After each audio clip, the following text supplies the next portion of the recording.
Kalau posisi kita, siapapun kita, belum sampai di wilayah ahad,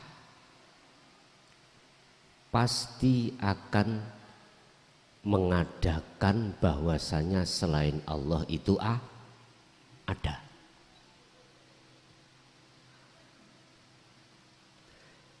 Laksana seperti ruh tadi. Kalau ruh masih bersifat makhluk, mesti ada nafsu, ada iblis. Ada iblis. Ruh sudah memerintahkan jasad untuk berbuat baik, tapi nyatanya kok jelek. Otomatis tuduhannya pada nafsu atau pada karena masih selain Allah ada. Selain Allah itu karena masih ada dalam diri kita. Contoh ya.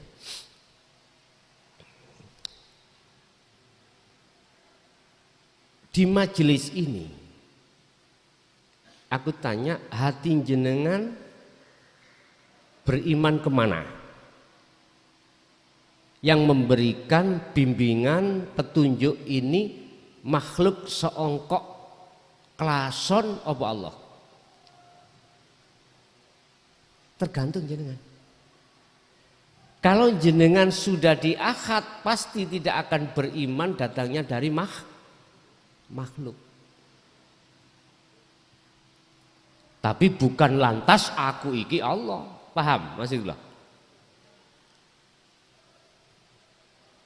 Siapapun kita kalau belum sampai di wilayah akad, mesti beriman yakin yang memberikan tausiah, memberikan bimbingan, memberikan petunjuk yang bisa memberikan macam-macam itu kefahaman adalah makhluk. Kalau iman kita jatuh di situ, maka pujaan jenengan mesti pada makhluk. Sama dengan air tadi loh, Pak. Mungkin dibuka di dalam surah Al-Maidah tadi ayat 76 sampai 77. Kul katakan Muhammad, ata'buduna min dunillah. Mengapa kamu kok tetap nggak mau menyembah pada Allah, alias mengapa kamu masih tetap menyembah pada selain Allah?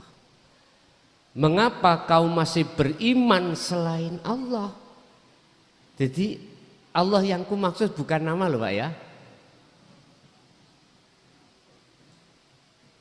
Lah, rupane min dunillah ini siapa? Selain Allah itu siapa?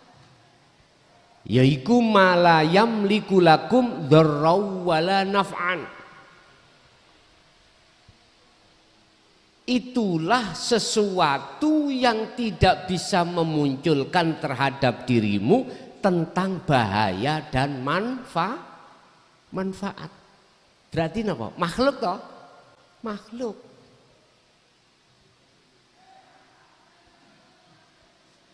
Mengapa kamu masih tetap menyembah hal itu? Artinya mengapa kau masih beriman terhadap makhluk? Iblis itu yang bikin kejelekan, malaikat itu yang bikin kebaikan. Mengapa begitu?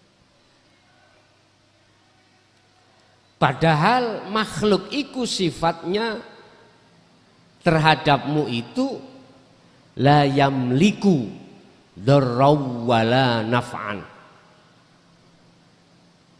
Wallahu huwas samiul alim. Katakan Muhammad,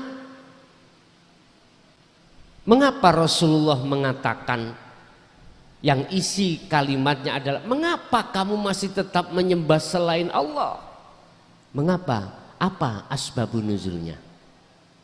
Sebab kita masih bersikukuh beriman selain Allah. Selain Allah, sebabnya di situ.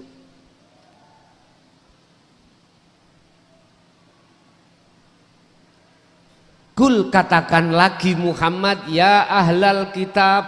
Siapa ahli kitab itu? Orang yang alim, Pak, secara ilmu zahiriyah. Alim. La taghlu fi dinikum ghairal haq. Mengapa kau mengadakan di dalam agamamu terkait selain yang benar? Ghairal haq, yang dimaksud al-haq. Al-haq itu adalah ajaran yang mengesahkan hatimu pada Allah. Itu al-haq. Hanya satu, Pak, Rasulullah Muhammad sampai Nabi Adam secara rohaniah itu membawa ajaran hanya satu. Mengarahkan, mengajak hatimu hanya beriman dan menyembah Allah. Hanya itu. Secara rohaniah loh. Secara hakikat. Kalau secara syariat, syariatnya macam-macam. Rasul ini dan yang itu enggak sama.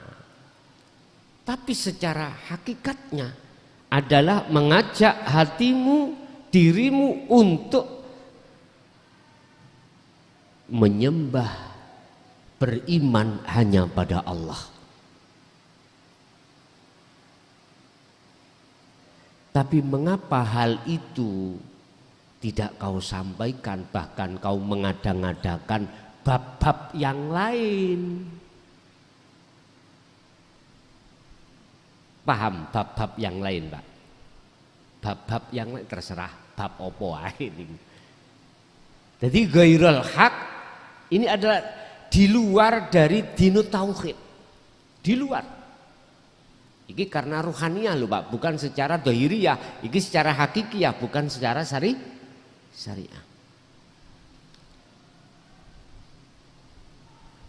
Wala tattabi'u ahwa'a qaumihim. Ahwa qaumin, janganlah kau mengikuti kehendak ajak-ajakan siji kaum yang kaum iku qadzallun, sungguh tersesat. Kaum yang tersesat maksudnya itu adalah hatinya, Pak, beriman selain Allah. Selain Allah pada makhluk tadi loh.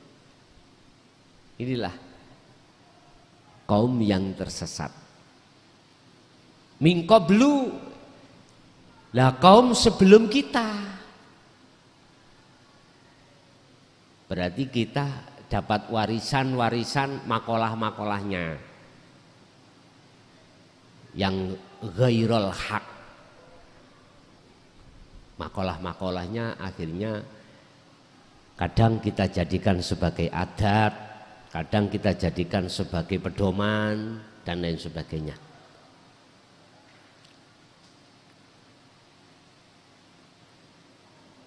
Dan juga wa'adlu katsiran, dan kaum itu menyesatkan banyak orang. Disuruh beriman pada selain Allah. Entah selain Allah itu ada, entah selain Allah yang menghendaki, entah selain Allah itu yang berperan, entah selain Allah itu yang bisa memberikan manfaat, mendatangkan mudarat, diarahkan ke situ. Dan ingatlah wadallu an sawa'is sabil, dan mereka itu betul-betul telah keluar dari jalan Allah. Niki jangan diambil makna secara muhakamah, nggak paham jenengan. Maksudnya mala yamliku lakum dzarra wala naf'an, mboten paham sampean. Sampai harus ambil dari sisi mutasabihatnya, dari sisi hakikatnya. Berarti makhluk.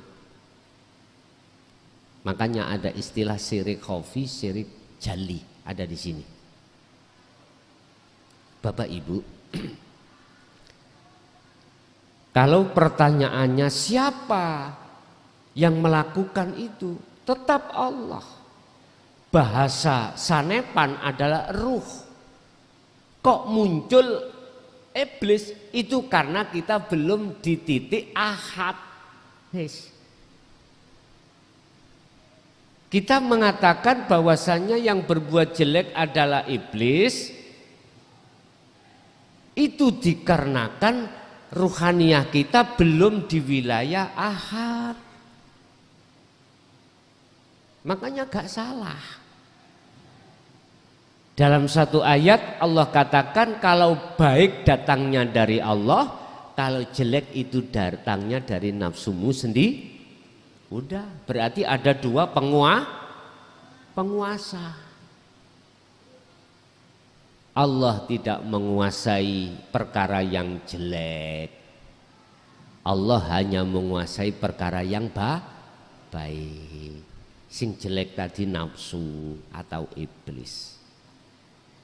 Ini kalau kita tarik di dalam tatanan tauhid nggak masuk, Pak. Kita masih ada selain Allah. Makanya mengapa kita golongan ahli syariah bahkan tingkatannya sampai sondo langit itu susah menerima dengan ajaran tauhid ini? Mengapa? Karena yahjubuhum bi ilmihim. Karena dengan kealiman itulah, ilmu itulah yang Allah jadikan sebagai hijab, tutup hati kita kepadanya. Akhirnya kita merasa kita soal alim, sok pinter.